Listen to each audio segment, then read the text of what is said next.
What's up, Stat Family? Told you we was coming back with another. We got LUKA DONCIC just destroyed the NBA media. This is a live reaction. Make sure you hit that like button, hit that sub button, and comment below. Let's get it. Shout out to my Mavericks, man. Shout out to my Mavericks. We waited our turn. We ain't make the playoffs last year. We had to wait our turn. I promise you, we were looking sick over there. Had to wait our turn, just like every other team. Wait your turn, though. Promise you. It's legendary. If I tell you about my team, though, we can lose all 82 games. I'm going to still be here, real fan, Maverick fan for life. Promise you. Ain't going to never switch. Never. I can never. It's legendary. I love my team to the end, no matter who we got, either. When you forgot about all the other seasons, just because we win it now, we remember all the other seasons too when we didn't win. Real fan. No fan dude either.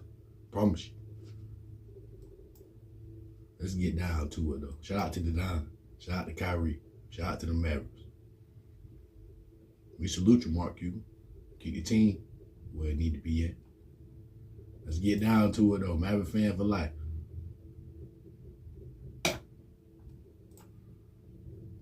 When it comes to the 2024 NBA MVP, as well as the All-NBA teams, it seems like LUKA, time and time again, is getting underrated and just downright shortchanged by the media.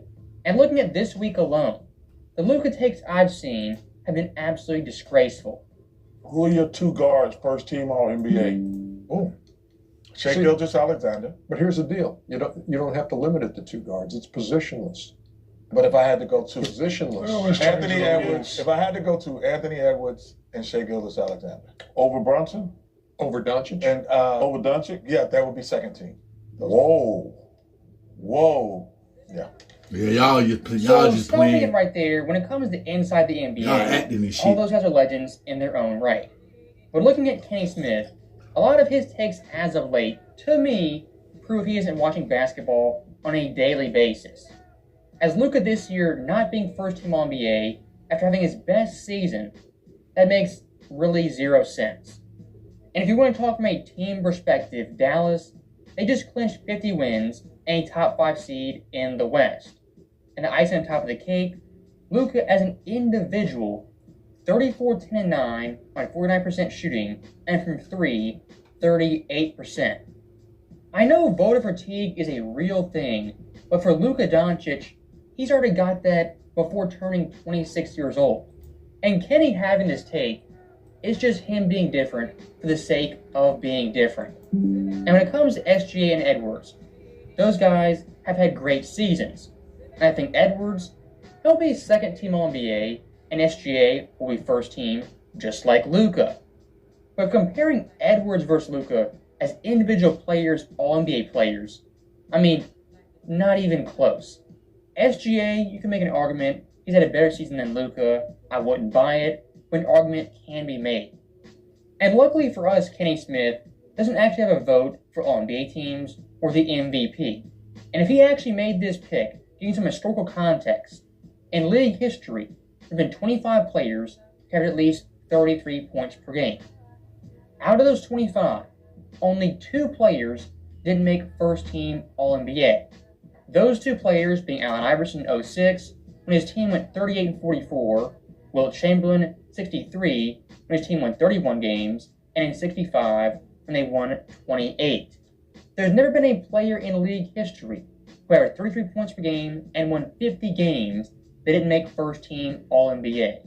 If you put LUKA Doncic second team All-NBA, it's not only bad for the current year, but in all of history, one of the worst picks you could possibly make. Not to diss Kenny too much, but a lot of his takes, his opinions, kind of just go with the wind here and there. They're very, very flimsy. And speaking of flimsy, we have the official NBA.com MVP rankings. And these rankings, really the past couple months, have been trash every single time.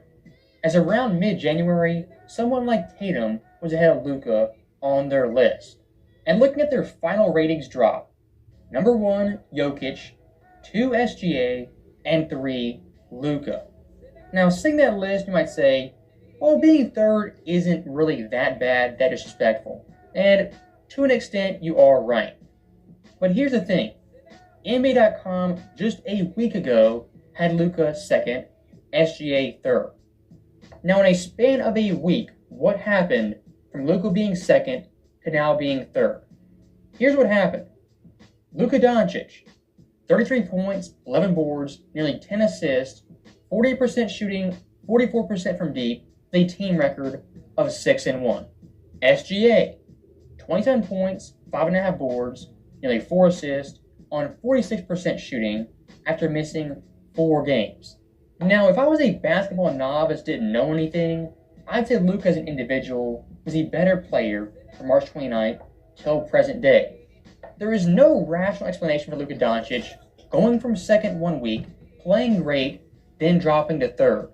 And looking at NBA.com's explanation of why this ranking happened, they said despite SGA's injury absence on Wednesday versus the lowly Spurs, he, quote, displayed smoothness. Now, okay, our rankings are being done by smoothness. Is that quantifiable? Is that a stat? Is that really anything basketball related? I really don't know. And funny enough, one of the points they make is that SGA in 2 back-to-back games scored a total of 66 points. Well, funny thing is, LUKA DONCIC in that same 2-game stretch accounted for 68 points, 2 more than SGA. I'm guessing at this point, SGA's smoothness gives him the edge over LUKA DONCIC. But he's looking at scoring, passing, rebounding, overall value. Luka clears him pretty easily. And one last thing I do want to tackle that went way under the radar was Lou Williams on a FanDuel podcast talking Clippers versus Mavericks in the first round. In the playoffs, if they take away some of the things that make Luka comfortable, if they take away some of the things that Kyrie does that makes him comfortable, who's that third guy on the Dallas Mavericks who can carry you to some wins, who can make big shots for you, who can carry you down the stretch? Who's that guy? With the Clippers, you can go Terrence Mann, you can go Norman Powell, you can go Russell Westbrook. Oh, and you can go James Harden, by the way. Now, stopping Lou right there, arguing Dallas with Kyrie and Luka, somehow the defense is going to shut them down, disrupt them, I just really do not buy. And looking at Luka's third option, what's so great about this team? It can be Tim Hardaway, it can be Gafford, PJ Washington, a number of players. I mean, this Dallas team, top to bottom, in terms of overall fit, the best team LUKA DONCIC has ever had. And with that being said, looking at past playoff series versus the Clippers, Luka in those series wasn't stopped in the slightest. As in 2 series versus PG and Kawhi Leonard, who at that point were younger, more athletic, healthier, Luka in those series, 34 points, 10 assists, 9 boards, on 49% shooting. He scored 40-plus points 5 times, had 46 in a Game 7, and an iconic buzzer beater in 2020. The Clippers teams at that point, defensively, were much, much better. 2020, a top 5 defense, and 21, ranked 8th. If Luka versus those Clippers teams, which are far better defensively, could put up those numbers, those stats, nobody is slowing him down. And for some added context, Porzingis in 2020 got hurt. And of course, Dallas lost in 6. And in 2021, again, Clippers versus Mavericks, Dallas lost in Game 7 with Tim Hardaway being his number 2. Now, just pure common sense. If Luka with Tim Hardaway as a second option can push the Clippers to 7 games, what can he do with Kyrie Irving, PJ, and Gafford? And one point Lou Williams did make is that outside of Luka and Kyrie, who on Dallas in the fourth quarter can carry them to a victory? And to his credit, there is no one on Dallas who can do that. But at the same time, you have Luka and Kyrie. If you look at Dallas' fourth quarter offense as of late, really post-trade, the best in the NBA among contending teams. And in regards to being doubled, I mean, Luka's been doubled numerous times, the most double-team player in the league. And still on the year, a walking 34-10-9. And someone like Kyrie, if Luka gets doubled, Kyrie's the perfect off guard to exploit that double and the mismatch. In a lot of ways offensively, Luka and Kyrie are like a miniature Jokic and Jamal Murray. If you double one of those guys, the other player, so talented, so gifted, they can score for themselves or create shots for teammates. That's what I'm saying. But if you jump the game up, as soon as Luka cross half court and you want to throw doubles at him, you want to throw traps at him every once in a while after 18 Then Kyrie's going one-on-one.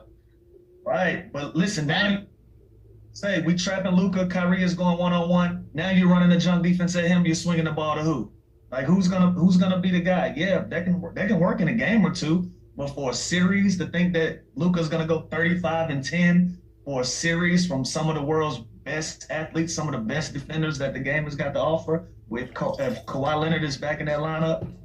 So stopping it right there, Lil Williams unironically said Luka Doncic can't be 35 and 10 for an entire playoff series. Well, that's kind of funny because considering in 2021, versus the Clippers really by himself was 36, 10, and 8 and took it to a game 7.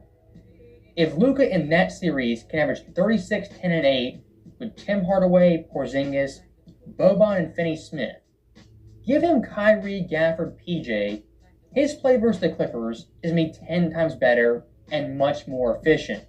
And when it comes to media, talking heads, betting against Luka and Kyrie, in this postseason, you're in for a rude awakening in round 1. So, as always, thank you guys for watching. Hope you enjoyed it. I'll see you next time. Shout out to the Don, man. The Don, you gonna handle something, man. I promise you. Real legend already. They can't do nothing with the Don, I promise you. The Don torching shit out there easy. Real pro since a youngin'. We salute you, the Don. Handle your business now. But if you want to be the best, you gotta beat the best now. Y'all know who we wanted. We wanted them Clippers anyway. We ain't forgot. We ain't forgot about the series and playoffs. This who we wanted. 5 versus 4. Clippers versus Maverick. This who we want. I promise you that. It's showtime. It's legendary. The Don, do your thing out there now. Probably MVP. Big MVP. We gonna see though. Put on the show out there, cause we watching. When the series start, we watching. We watching now. It's my team. Ain't gonna never forget my team. I'm a Maverick fan for life now. They can't do nothing with the Don. The Don gonna come out there and handle it. We got a team now. We got a team. Everybody know how to play their position. Back then, everybody didn't know how to play their position. It's gonna be a hard-fought series. But you know, we Maverick fan for life. It's legendary to the end. Salute to the Don. Salute to the Mavericks, man. Mark Cuban, that was legendary when you went up there on that draft board and got LUKA DONCIC for the Atlanta Hawks now. That was legendary. Ain't gonna never forget. I'll watch it. I'll watch it, see who we're gonna take number 3. Went up there and exchanged pick with the Hawks, Trae Young for LUKA. That was legendary right there. You did your thing, Mark Cuban. That was big time now. That was big. We needed that. That was big now. I promise you. The Don, keep doing your thing. You done got better every year. Every year you done got better. But now, it's time to torch something. You gotta prove that you the MVP through the playoffs. Let them guys know you ain't nothing to be played with. Go in there and handle something now. It's crunch time. Everybody got the same record. It's playoff. All that number 1, number 2, who got the best record, that's over with. Everybody got the same record, 0-0. Let's get down to it, Mavericks. We're going to handle it. It's forever now. Win, lose, or draw, you know what you saw now. Shout out to my team, Maverick fan for life. Shout out to the Don. Promise. Shout out to Kyrie. It's legendary. Uncut Hoops, salute you for the video. Keep doing your thing. Thank y'all, Stat Family, for watching the full video. We're going to be back with another video after this video. Make sure y'all stay prayed up. Y'all be safe. And y'all be good. You know it.